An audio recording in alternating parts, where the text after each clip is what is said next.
Hi, this is Champ, and I've just stepped into the Vectorverse.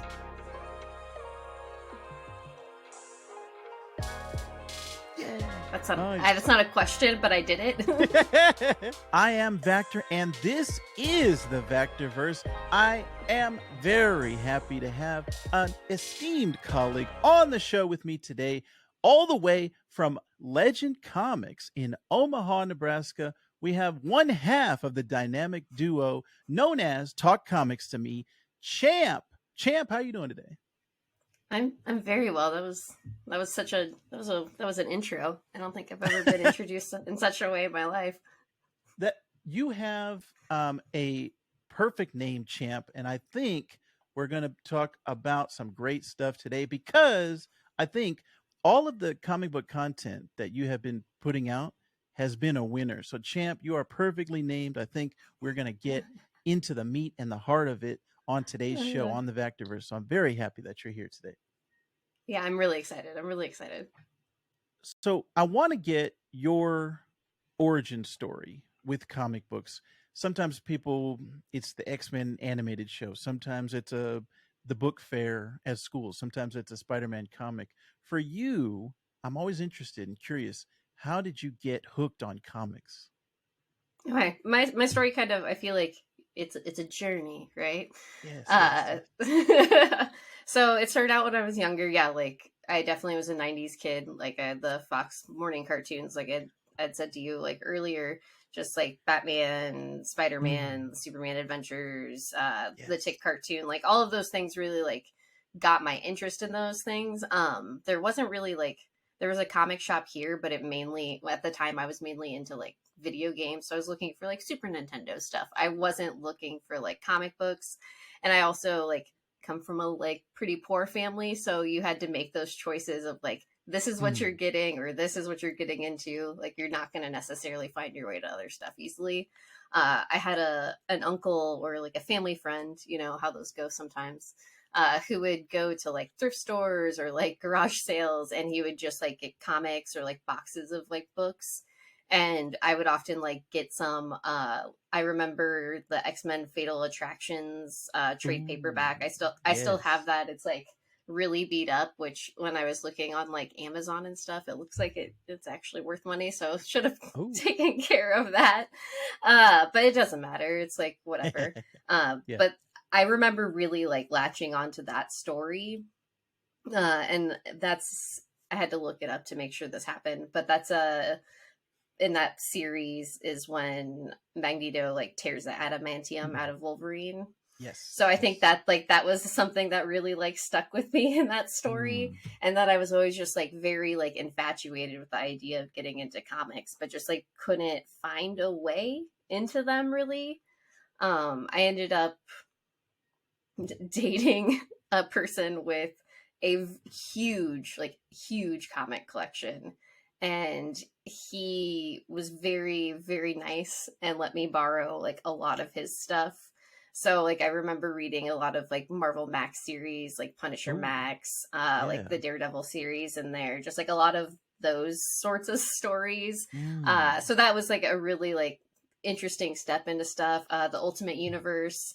And then so kind of like through him I kind of was able to find my way into like a comic shop, and then like find books. Like I really latched on to like Ultimate Spider-Man was like going at that time, so I like had read the trades and then started picking up single issues. I got into the Preacher series. Like I oh. ended up collecting all of the Preacher series. That was like the first thing where I was like grabbing all of the trades, and I was like, I need this. Like so each month I would save up for that. Why the Last Man was also like starting in that time frame. So like I those were kind of those things I was reading, and unfortunately we broke up, and then I also fell out of money. So I Mm, had a pretty long hiatus off of comics. I would, pop in and out of shops and try to find stuff. The shop I work at now, Legend, I ended up stopping into there a few years before I started getting back into comics pretty hard. And my future boss, Dave, suggested Day Tripper to me at the time. ooh, yes, yes. And that book, completely changed how like I had viewed comics. Like there was lots of like there's lots of really in-depth stories, and I think I had like access to those, but like nothing as like meaningful as like Day Tripper is, especially to like life, and like those are the stories that really grip me. Like a theme throughout my like recordings and stuff I read is like stuff that makes me cry is always the Mm. stuff that like draws me in, and that book like really made me like, oh, I really want to get back into like this thing. And a few years later I finally had enough money, and I would say a few years later is probably like 5 years later. Who knows? Time means nothing. Yeah. Uh, but like at that time, like Saga had been going, so I got into Saga, like Sex Criminals, Bitch Planet, Deadly Class. So kind of just like that heyday of all of Mm. those really like awesome early aughts like comics, or Yes. like I guess mid aughts Yeah. comics. Um, so it really was just like, oh, there's so many stories and there's so much here that's not just like superhero related. And that's really what like started like the collecting I'm doing now. That's like how I ended up getting my job at the shop. Like it became like such a thing in my life where, I ended up at the shop every Wednesday picking up my books, like had a pull file, and it wasn't like as it was not even close to the size it is now. It was like I was pulling like maybe one or two books a week, like at most like five. I was very, very like limited in my choices, which was probably for the best, but it really like led to where I'm at now. And yeah, then I started working at the shop, and it it was game over. Like I just delved as like hard and as deep as I could. I had people, and that's the thing about working at the shop too, is you always have so many conversations about books and different things that like you might not be reading.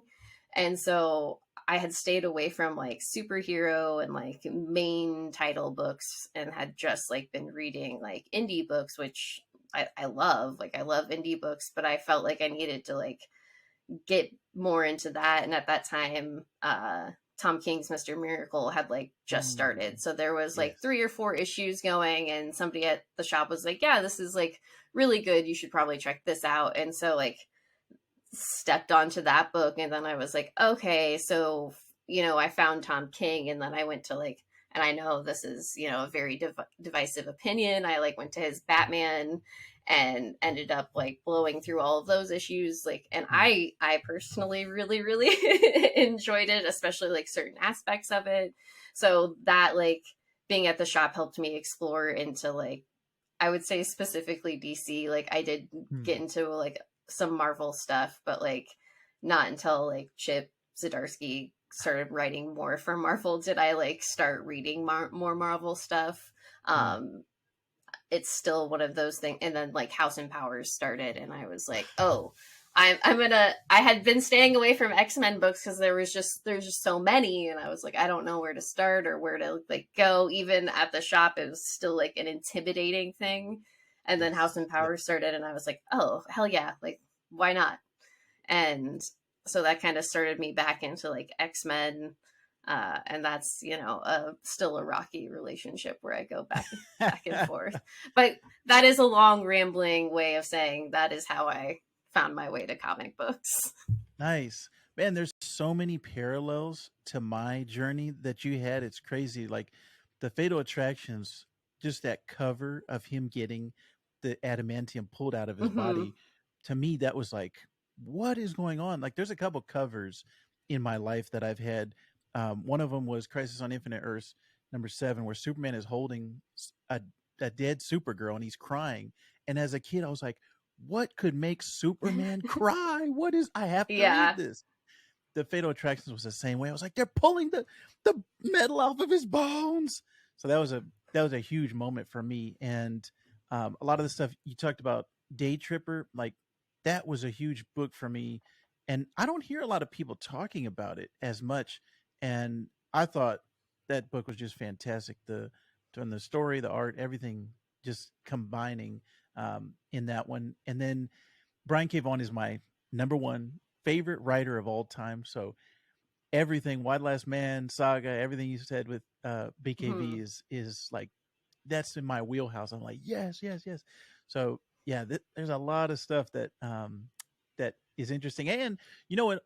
You brought up a point that I also kind of struggle with now. I'm reading so many books right now, and I'm like, I don't remember reading this many books like 10 years ago. Like, how is there so many books coming out? But I don't know. Yeah. Maybe I just didn't have money or didn't have the access because now I have like the digital Marvel Unlimited and DC Universe or whatever it's called. And the library has like digital stuff you can check out for free.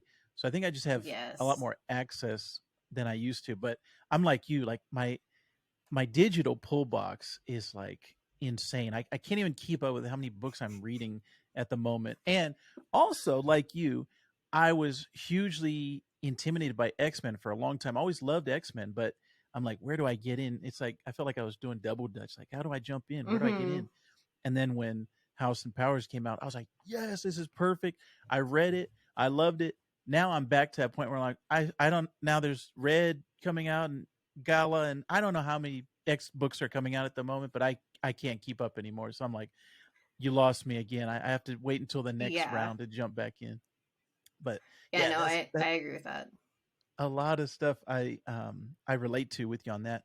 So I wanted to also kind of get your journey through this social media stuff because that was how I came across you. And that's another thing that's way different from 10 years ago. It's like we probably wouldn't have met 10 years ago maybe, but because of Instagram, because of TikTok, all of these social media things, the comics fans are just way more exposed now, I think, and we can just find people that are like-minded.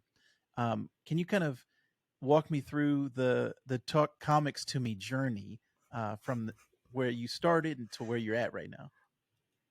Yeah, yeah. So, really, what Talk Comics to me is just it's my best friend Heather and I, and we just bullshit comics for lack of a better word. Like that Yeah. is really what we do. It was kind of born out of I started working at the shop. I got her a job, and Nice, nice. there's a coffee shop at our previous location, and we were in the coffee shop, and we would usually read our books on Tuesday to like or Wednesday during our shift, so we could just kind of talk with people at the shop about it. But then we'd also just like talk to each other, and finally I was just like, I don't know, like why not just like try this out, like why not record this, like see what happens. Yeah, yeah. And yeah, that's kind of how that started. And then I've been working on the shop's social media, like doing legend stuff. So it kind of just naturally gravitated towards me doing like the podcast social media stuff too.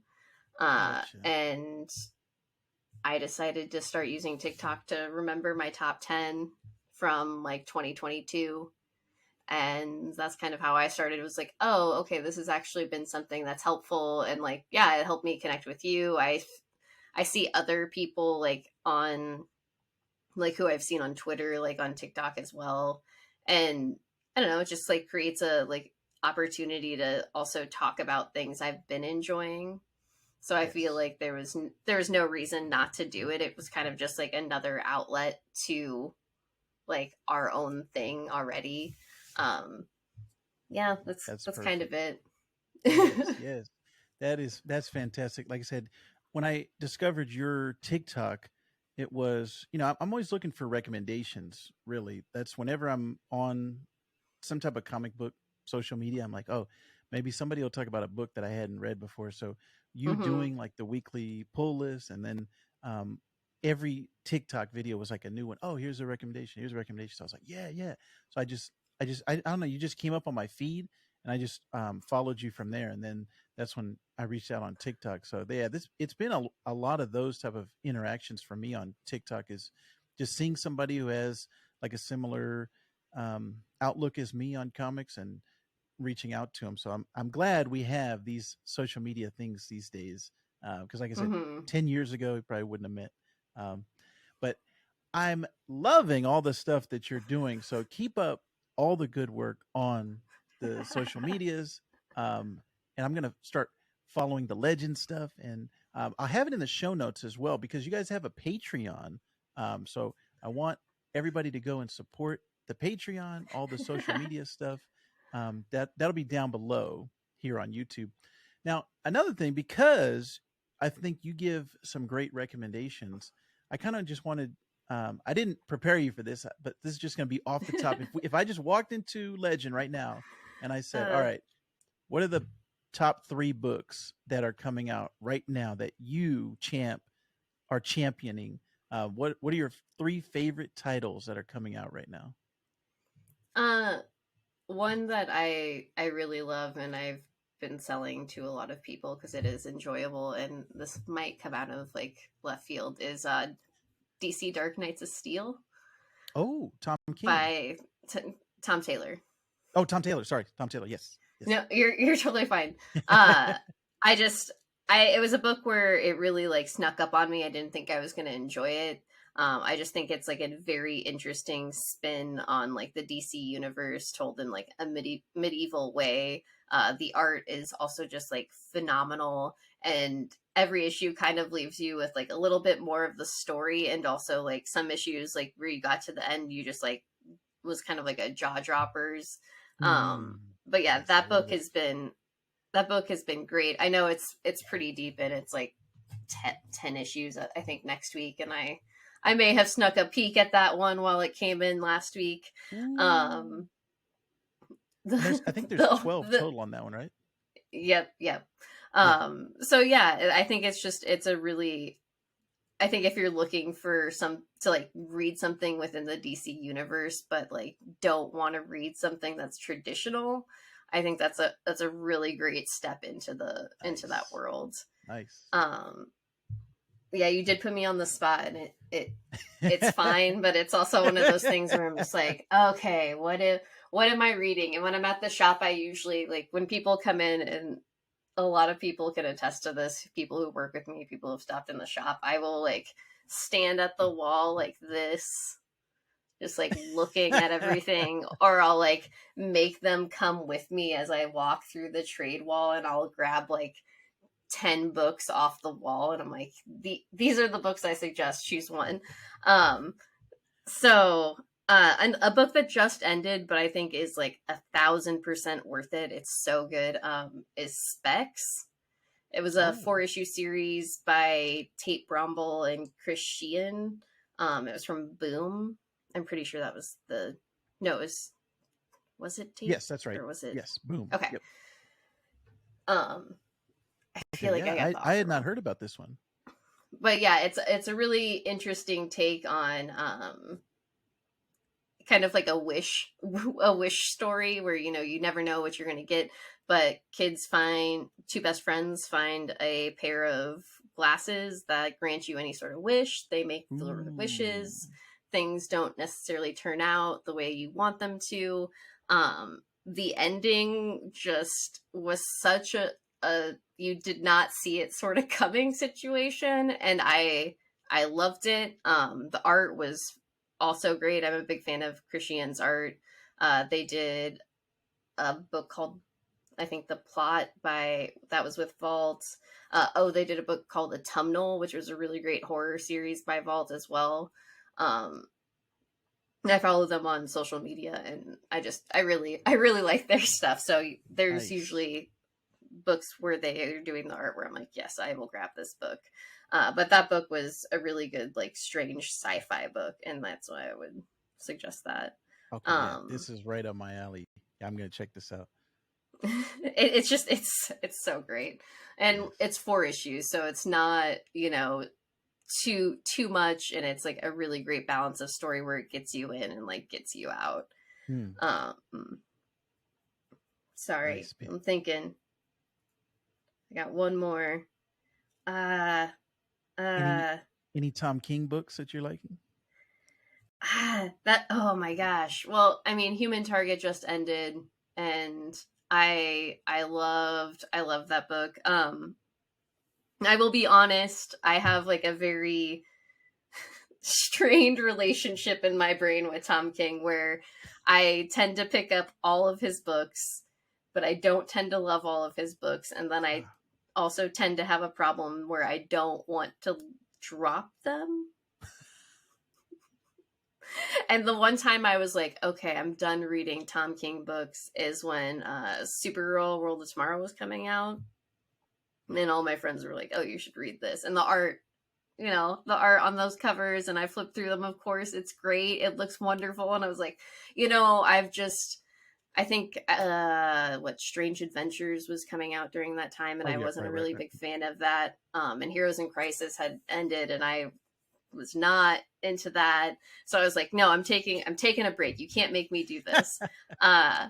And then finally I did it. And then I was like, oh, okay. So I did miss out on like this fantastic, fantastic story. It's so good. It's so good. So yeah, I just continually, I'll pick them all up. I'll find the ones I like. Like I love Gotham City Year One has been one that like I had gone back and forth on, but I took like the idea of Batman out of it in my own brain, because it's just like, it's a really good detective noir story. Phil Hester's art and like Eric Glasper's like inks are like, the book looks so good. Like the colors are insane. Like the reds and the blues. It's a beautiful book. Yeah, nice. So but yeah, Human Target for sure was like probably like the most recent Tom King book where I was like, yeah, that was really great. Greg Smallwood's art, like it just looked really good every issue. The way the mystery kind of develops. And one of my friends actually just like messaged me a theory recently after I got back from vacation. So I'm gonna have to go back and read the book as a whole, because now it's like, oh, that's a really good theory, and I kind of feel like I need to like investigate. Interesting. Okay, yeah, man, these are all some great stuff that you're picking, and this is why I wanted you on the show, because like I said, I'm always open to recommendations. Anytime somebody says, "Hey, you got to read this," anytime on a shop's wall when it's like, "Here are the employee picks," I'm like, "All right, I'm gonna get that one, that one, that one. I'm gonna get all of them." I'm that way with movies, TV shows, like video games. If somebody says it's great, I'm like, "Okay, I believe you." Okay, and then I'll consume it, whatever it is. But yeah, dang, that's some great stuff. I'm really enjoying a lot of those. I'm a little bit behind on most of those, and Specs that was the first time I heard of that one, so I'm definitely gonna check that out. Man, this is some great stuff. Is there anything that, let's see, for somebody who is new to comics, if they walk in and they say, "Okay, this is my first time in the shop. Where do I start?" Which aisle would you point them down? Would it be a certain author, or would it be a certain series like Fables or something that is not too superhero heavy, or would you go superhero? What would be Champ's recommendation for someone who is brand new to comics? You're asking me like, this is like, I love suggesting books. And I think I pride myself on like being able to try and help people find books. But the thing is, I really pardon me, I really try to like focus it around them. So usually if somebody comes into the shop and they've never read comics before, or they're just like trying to come back, like, what are you looking for? Like, do you want to read something scary? Do you want to read something that's going to like make you cry and make you feel emotional? Like, do you want to get into superheroes, or do you want to stay like a little bit off into a different direction? Like, I really like try to gauge where they're at and meet them there. And sometimes that can be hard because we don't have like the space we're in right now. There's not as many comics as I wish there were. Yeah. And sometimes I miss stuff, and there's things where like I'll go back on the wall and be like, they would have loved this series. But usually like the books I would choose for people to like get into books would be, I'd try to do a little bit mixture of both. I think that like Day Tripper or like Many Deaths of Layla Starr is a really great weird introduction where they can get the idea of like how comics can flow very, very differently than traditional books. And then you can also see like the extreme depth that you can also like receive from books as well. Uh, uh, I think that like Gideon Falls is a really like great horror book for people to get into, especially if they like feel like they like Twin Peaks or anything like that. Like that's just a pretty good intro. There's like there's so many horror books where it's like it can be endless. And right now, like I Hate This Place by Kyle Starks. Yes. That's like I think that would be a really good intro for people. I think honestly, like I haven't been liking Saga as much as since it's returned, but I think Saga is like a really great like intro for people. Yes. It really gives them an idea of like also again a fantasy story within like a comic book, how like wide and sprawling it can be. And then Fiona Staples' art is also just like really approachable and also really good. Honestly, most things by James Tynion, I think, would also be like things that I would suggest, like Department of Truth, Wind, like The Closet. There's just so many of his books that I think are just very excellent. And then I'm sorry, I'm just going on a ramble. This is what I would do to somebody who'd come into the shop too. I'd be like, here you go. Now you choose. And lastly, if we had like any Daniel Warren Johnson books on the wall, I would give out those. The first one of his I read was Murder Falcon, and that book, like I've dealt with death a lot in my life, and that book just, I have never sobbed so hard reading a book on the couch by myself as I did with that book, because it was just like, and I think that book, is a really good intro to how like, and I say this a lot about his work, is just like how bombastic and like over the top it can be and like silly. And then how like also it just like can ground you so quickly in like what real life is. And I love his books, and those I think are like really great books to like get into for the first time. And like, Do a Power Bomb is something that, again, I would suggest to people. Like one of my regulars at the shop, I was like, oh yeah, I think you should read this. He's like, well, I don't really like wrestling. And I was like, well, it's more than that. I was like, yeah, it's like wrestling and you'll get that, but it's like, it's way more than that. And I think you'll love it. And like by the end of the series, he was just like, you did not do me wrong. And I was like, I know, I know it's in it. I try my best. Like, and usually I have people report back to me if I do, do them wrong. Like, if you didn't like this book, please tell me so I don't suggest this sort of thing to you again. Yeah.